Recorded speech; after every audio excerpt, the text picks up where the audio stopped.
Hi friends, it's Brett here.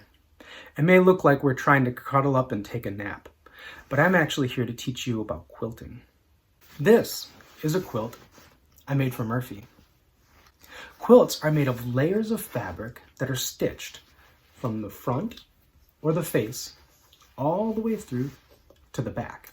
The face is made of smaller pieces of fabric that are stitched together. This one has a pattern of squares that go light, dark, light, dark, light, dark. Fabric can also be arranged into more complicated patterns or even pictures. Pauline Parker is known for her story quilts. This quilt, The Rock, the River, the Tree, Maya Angelou, was inspired by a poem. Let's look at a quilted piece that is similar but has a simpler design.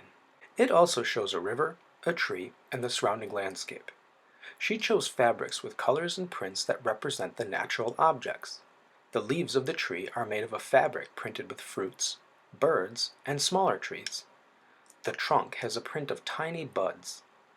The river is made with solid blue fabric, but, if you look closely, you can see the stitching mimics flowing waves of water. Find some fabric you can use for an art project. Scraps of fabric and old clothing can work. Be sure to ask permission to use the fabric first. You'll want a larger sheet of fabric for a background and smaller pieces of different colors and prints to cut out and glue down. You can find fabrics that remind you of a landscape you'd like to create, or let the colors and prints you find inspire the landscape you will make. Carefully cut out the shapes of the features in your landscape. You can draw the shapes first with chalk or pencil before cutting. Fabric likes to move while you cut. Be mindful to keep your fingers out of the way of your scissors. Be sure to keep your fabric as flat and straight as possible while you cut along your lines, or freehand. You may also find patterns in the prints of the fabrics you choose that you'd like to cut out. You can choose to follow the designs as loosely or as closely as you like.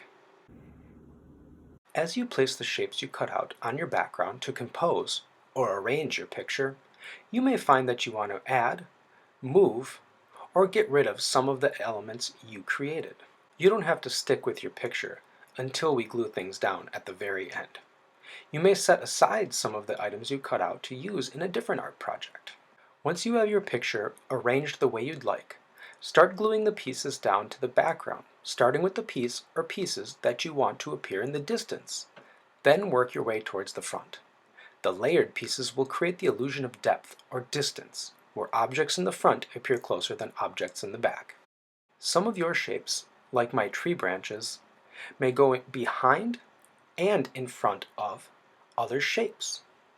The great part about fabric is you can roll it, you can fold it, and you can layer it in many different ways. I'm using yarn the way Pauline Parker used stitching on her blue background to create waves.